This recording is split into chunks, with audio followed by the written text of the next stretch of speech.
what's up, y'all? It's your girl Trinae. I'm here with my girl Antonique Smith. Hey. How you doing today? I'm good. You're good, right? I'm really good. How's everything going with your acting and all that cool stuff? Everything is amazing. I actually shot a film recently with Tasha Smith.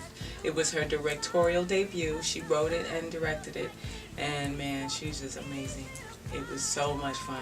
She was cracking jokes, right, though? She's very funny, but she's also just, her energy is just very uplifting and positive. So, man, I couldn't wait to get to set every day. Like, she was really amazing. And when can we expect that? You know what? I honestly don't even know. I know it's going to go to festivals and things, but she's still in the editing, so I'm not sure what the, release date is going to be. But, I'll keep you posted. Okay.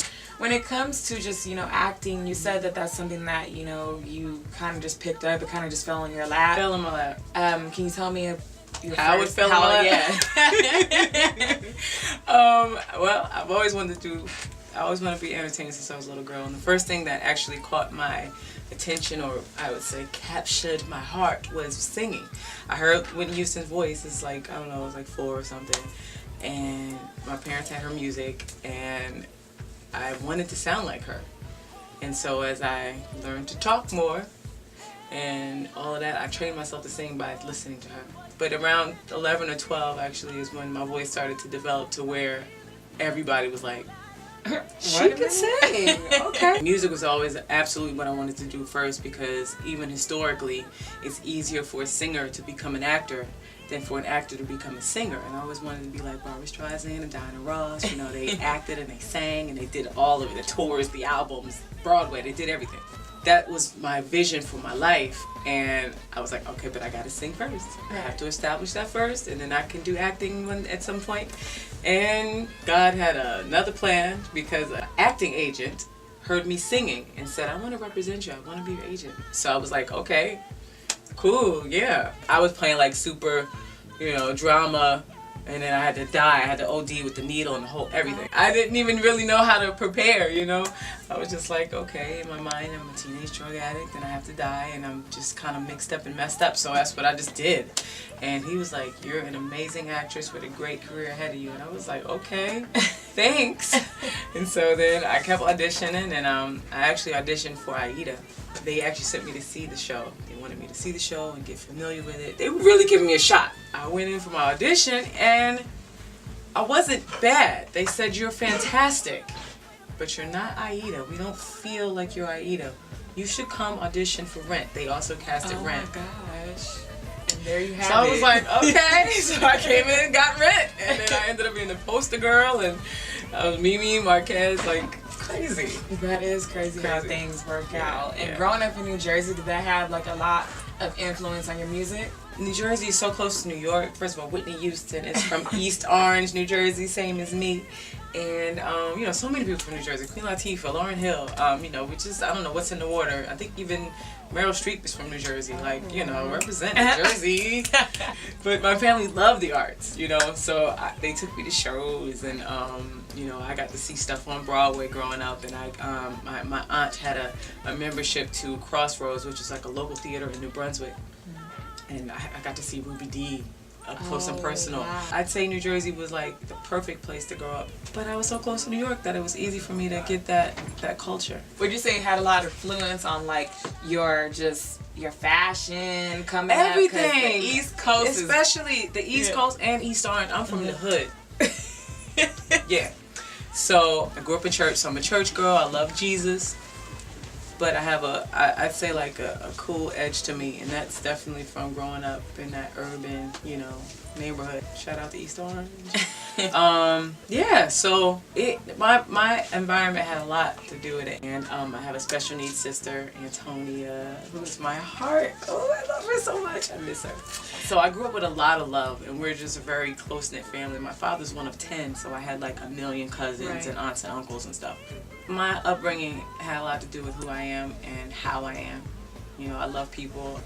I love to lift people up, make people feel good, and I hope that they feel that same connection to my music. And then you played someone's older sister, Zoe Kravitz, in Yelling to the Sky. That was a lot of fun. Now tell me, was there any breaking point to where the role kind of got to you? Because there was a lot of aggression and a lot of... Yeah, it was. going on. And it was independent. We didn't have any money that we were working with. So the environment was very much like the story.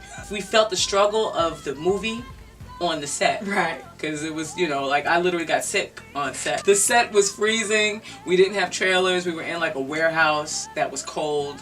And we had little cots and little like just dividers to go in between to change our clothes. And the hair girl burned my face. Oh. After we had already been shooting and I had my hair back. So, like if you're shooting the same day, then you have to look everything the same. Like even though you shot it yesterday, it's for the same day. Right. Continuation. So you have to look exactly the same. So I can't have no burn in one part of it and then a burn in the same moment. It's like, where'd the burn come from? Right. God bless Jason Clark. He smacked the mess out of me. What? Why you do that, Jason? But he wasn't supposed to really smack me. Right. Yeah, I wasn't ready. I wasn't ready. Jason smacked me off of my feet. I guess he's a method actor, and he was my dad, and he was angry, and he was supposed to smack me. So I fall, literally. He really hits me. Boom. I fall out the frame, onto the floor. I hit the floor. Cut!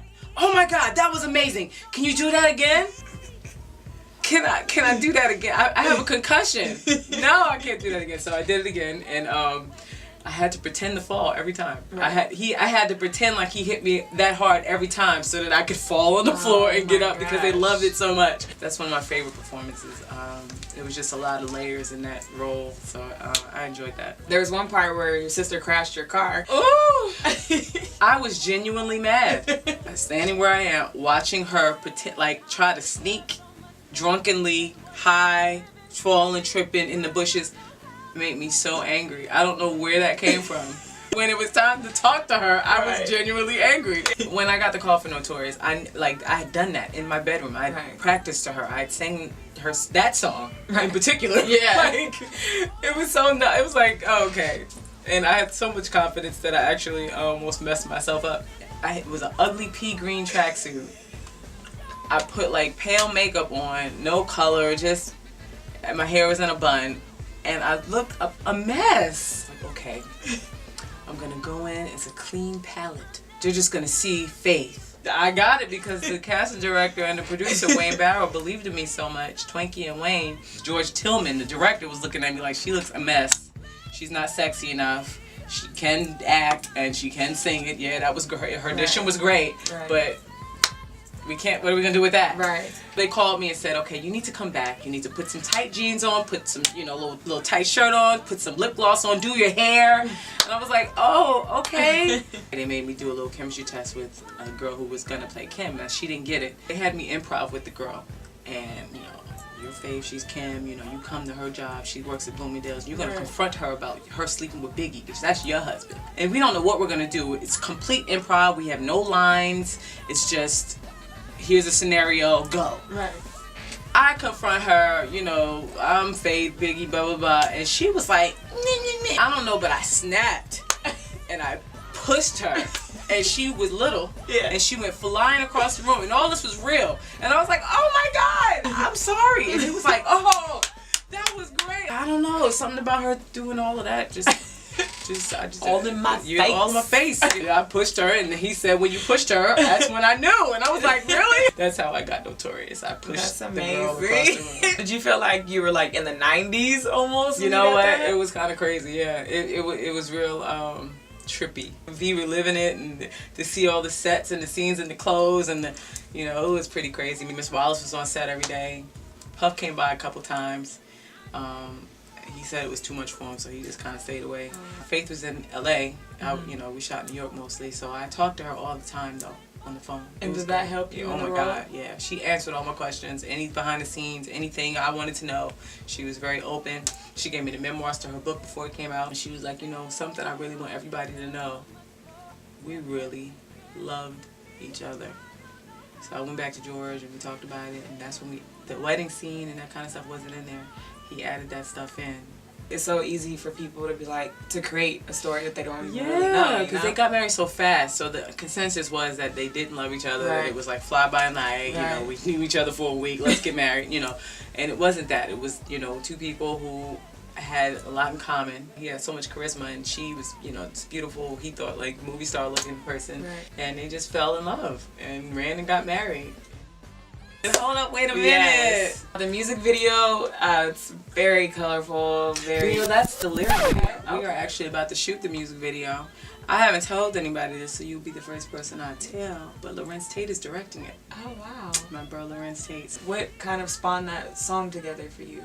Oh, man. Well, you know, we all have hold up, wait a minute moments. But the song actually came about because my manager, Daryl Farmer, who is a genius, and he's the best. He tried to explain to me, you know, like, it's retro, it's like Young Aretha, James Brown, you know, Ray Charles, but today's 808s, today's hard beat. And I was like, okay. It wasn't until he made the track though and played it for me, and I was like, oh my God. Girl, I'm gonna be honest with you. It's not easy to talk about, you know, this will never happen again. But my biggest hold up, wait a minute moment was the guy was using my money to go see another girl. Oh my gosh. Hold up, wait a minute. And that's why I actually really appreciate that scene in Notorious where I beat the girl up. And you know, she kicks me in the scene. I don't just go in there to beat her up. Right. You know, she kicks me and then I beat her up. Right.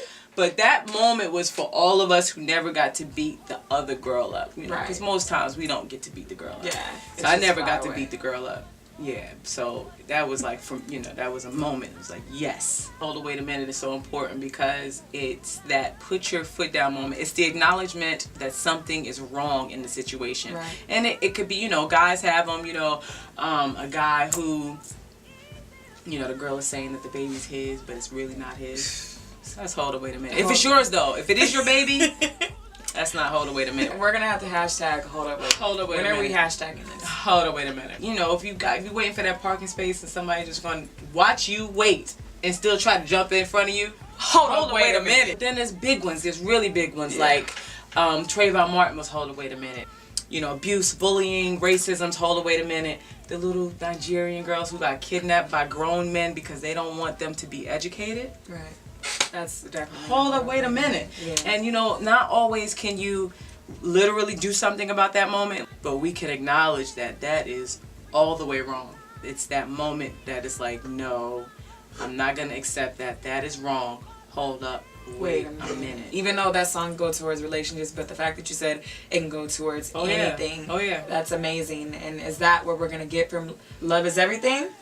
Yes, love is everything. Well, love is everything. If we could love each other more, I think everything would be different. The fact that we don't love each other as much as we should on this earth is really what's killing us. There's some things that you could say to a guy to make him run. Right. I've learned that there are things that you could say to a man to make him more interested. And I'm trying to drop some of those kind of jewels. Okay, you know, well, why don't we drop some of them right now for the ladies? Oh yeah, we want to drop some? Don't you worry, I'm not trying to change you. Okay. I won't chase you.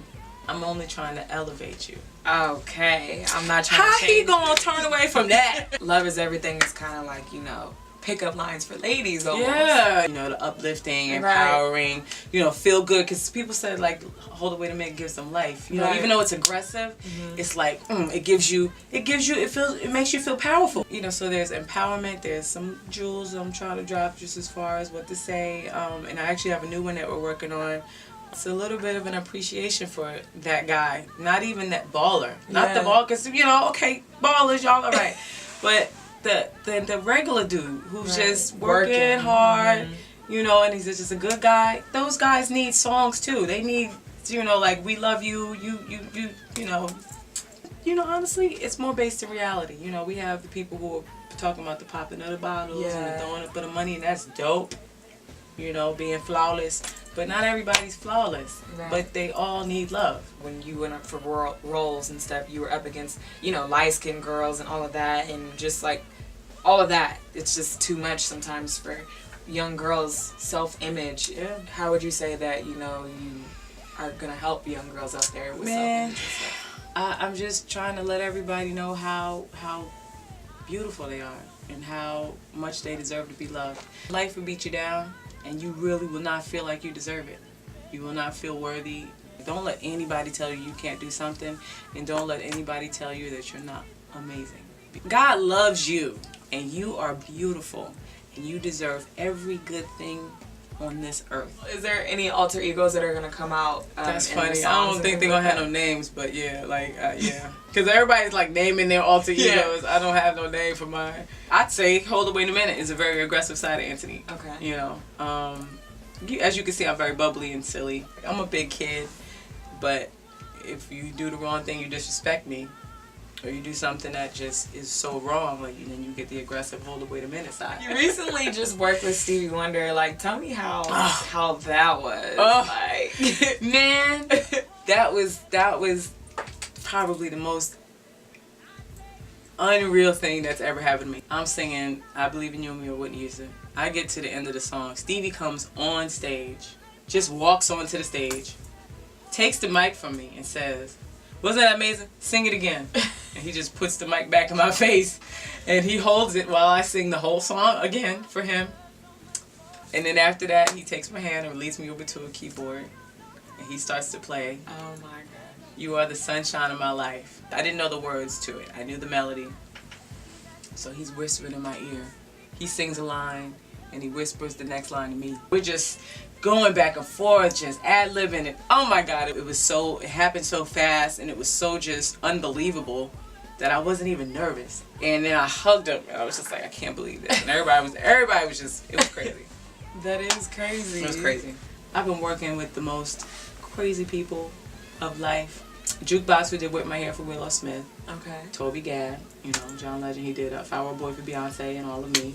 Danger Hands, who did the Future Sex Love Songs album. And Dr. Dre, the song Higher, about, you know, elevate you, I'm not trying to change you, the jewels that I'm dropping for the ladies. Dr. Dre gave me that track. You have the video coming out for Hold Up Wait a Minute. Mm-hmm. Other visuals, when will that start to come out? I don't know. We're still working on the album. We're real close. We're almost done. We're hoping to have it all ready by the fall, but the summer is moving so fast. I've been spending most of the summer performing, doing shows. And I have some more shows coming up. I'm doing the Taste of Soul in October. I'm doing the BB Jazz Festival in September. And then I'll be, you know, in the South and the Midwest doing some things. Trying to squeeze in finishing the album has been more difficult than we thought, you know. But the beauty of it is that the world is still discovering Hold It Wait a Minute. That's why this video is going to be so crazy, because it, you know, it's right, we're grassroots, we're independent, we're not on a major. And you know, when you got the major machine, everybody kind of hears it quickly, whereas I'm like reaching people kind of one-on-one, which is dope though, because I feel like when people jump on the journey with me that way, they're gonna stay on the journey with me because it's more personal. Yeah, so I don't know if we're gonna make the early fall deadline, but that's the goal. And then, are there any crazy collaborations that you're gonna be coming up with, like with the ladies unite? Are we gonna have any of that? Man, you know, 2 dream collabos as far as ladies. Mm-hmm. On Hold It Wait a Minute. I would love like Nicki Minaj or Janelle Monáe. I think would both be incredible. As far as dudes, we talking to Ludacris. Ludacris? Yeah, we gonna get it done. And then who are you listening to right now? Like, who's your favorite artist or song? Who is on my playlist right now? I'm trying to think of like literally what's on my playlist. Today I played Happy by Pharrell. You don't get tired of that song? I don't get tired of that song. You know why? Because it's crazy out here. That's why. So you can always use a little bit of uplifting. I love what I do, but it's still crazy out here. So you always need something to keep you going and keep you grinding and keep you positive. Oh, Justin Timberlake has this song called I Can't Drink You Away. I've tried Jack, I've tried Jim, I've tried all of the difference, but I can't drink you away. You heard something? No, man, I want to listen to it now. It's like, I'm living in it. Oh, this song, Jessie J and Ariana Grande. Bang Bang. Oh, with Nicki Minaj. Yeah, with Nicki. If you go to Antonique.com, you can find my Twitter, my Instagram, and my Facebook, which is all Antonique Smith. I try to keep it simple. Yeah. Antonique Smith is, at Antonique Smith is everything. And I communicate with you guys. I like posts, I comment, I quote, I reply, I retweet, because that is my way of giving the love back that you give me. I wouldn't be able to do what I do without their support, without your support. Right. So the way that I can show you how much I love you and appreciate that support is by talking back to you on social media. And I do that as much as I can. And that is also where I will let you know where I will be, so you can come see me and get some hugs. We're just going to end it off with a little game. Okay. It's called Overrated or Underrated. Okay. Okay, so pretty much I'm going to say a topic, and then you have to tell me if you think it's overrated or underrated, and why. Okay. So let's say mac and cheese. Underrated, because it's just so good. I love Especially, mac and cheese. man, if somebody make the right mac and cheese, my grandmother's really good at it. The right mac and cheese is underrated. Okay. Because it makes you feel good. Makes you feel good. Little Kim, overrated or underrated? Oh, no comment. Underrated. Lil' Kim.